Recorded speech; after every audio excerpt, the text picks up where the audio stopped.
Assalamualaikum warahmatullahi wabarakatuh. Halo teman-teman, perkenalkan nama saya Nancy Briliana Putri dengan nomor induk mahasiswa 19016109.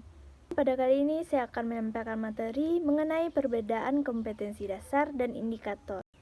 Baiklah, yang pertama yaitu kompetensi dasar. Kompetensi dasar merupakan penguasaan peserta didik tentang suatu pengetahuan, keterampilan, perilaku, dan juga sikap setelah peserta didik mendapatkan materi pembelajaran pada suatu jenjang pendidikan tertentu. Kompetensi dasar ini memiliki tujuan, yaitu yang pertama, meningkatkan suatu pengetahuan di bidang kognitif. Yang kedua, mengasah atau meningkatkan kemampuan, minat, dan bakat. Yang ketiga, mengajarkan norma-norma, tujuannya untuk dipraktikkan atau mempraktikkan semua tugas yang menjadi tanggung jawabnya. Dan yang terakhir, tak kalah pentingnya, tujuan kompetensi dasar adalah memperbaiki sikap individu. Nah, selain memiliki tujuan ini, kompetensi dasar juga memiliki fungsi. Fungsi dari kompetensi dasar ialah untuk acuan atau patokan bagi guru dalam menyusun indikator kompetensi pada proses belajar mengajar di kelas. Dengan demikian, tercapai suatu tujuan pembelajaran. Selanjutnya yaitu indikator.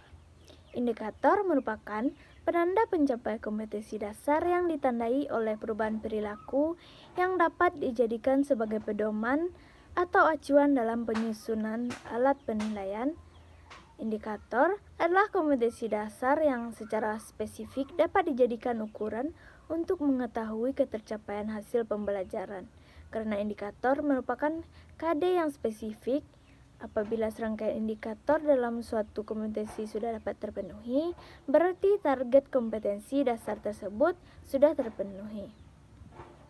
Dalam panduan pengembangan indikator, disebutkan bahwa indikator mempunyai 4 fungsi, yaitu yang pertama, pedoman dalam mengembangkan materi pembelajaran. Yang kedua, pedoman dalam mendesain kegiatan pembelajaran. Yang ketiga, pedoman dalam mengembangkan bahan ajar. Yang keempat, pedoman dalam merancang suatu pelajaran. Nah, dari uraian barusan, sudah sangat jelas perbedaan antara kompetensi dasar dengan indikator. Contoh indikator yaitu menemukan kalimat yang mengandung gagasan utama pada paragraf. Selanjutnya, mengidentifikasi kata kerja operasional atau taksonomi Bloom dari C1 sampai C6. Dalam ranah kognitif, ada 4 aspek proses berpikir. Keenam jenjang yang dimaksud ialah C1 atau knowledge, yang kemudian C2 comprehension, C3 atau application, C4 analysis, C5 synthesis, dan C6 evaluation. Yang pertama, pengetahuan atau knowledge, atau yang disebut juga C1. Pengetahuan adalah kemampuan seseorang individu dalam mengingat-ingat kembali atau mengenali kembali tentang nama, istilah, ide, rumus-rumus, dan sebagainya tanpa mengharapkan kemampuan untuk menggunakannya. Pengembangan atau ingatan merupakan suatu proses berpikir yang paling rendah. Yang kedua, pemahaman atau comprehension, yang disebut dengan C2. Pemahaman adalah suatu kemampuan seorang untuk mengerti atau memahami sesuatu setelah sesuatu itu diketahui atau diingat. Dengan kata lain, memahami adalah mengetahui tentang sesuatu dan dapat melihatnya dari berbagai segi. Selanjutnya C3 yaitu penerapan atau application. Penerapan adalah kemampuan seseorang dalam menerapkan atau menggunakan ide-ide umum, tata cara ataupun metode-metode, prinsip-prinsip, rumus-rumus, teori-teori, dan sebagainya dalam situasi yang baru dan konkret. Penerapan ini lebih tinggi setingkat dibanding pemahaman.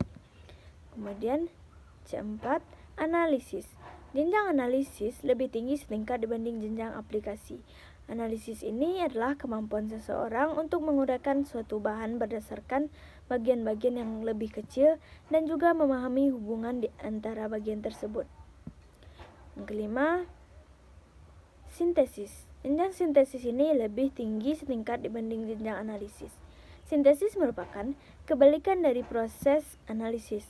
Sintesis merupakan memadukan bagian dan unsur secara logis sehingga menjadi suatu pola yang terstruktur ataupun berbentuk pola baru. Kemudian C6, penilaian atau evaluation. Dalam taksonomi Bloom, penilaian atau evaluation merupakan jenjang berpikir paling tinggi dalam ranah kognitif. Penilaian atau evaluasi merupakan kemampuan seorang individu untuk mempertimbangkan suatu kondisi. Baiklah, sekian penyampaian materi dari saya. Saya mohon maaf apabila ada kesalahan. Saya akhiri dengan wabillahi taufik wal hidayah. Wassalamualaikum warahmatullahi wabarakatuh.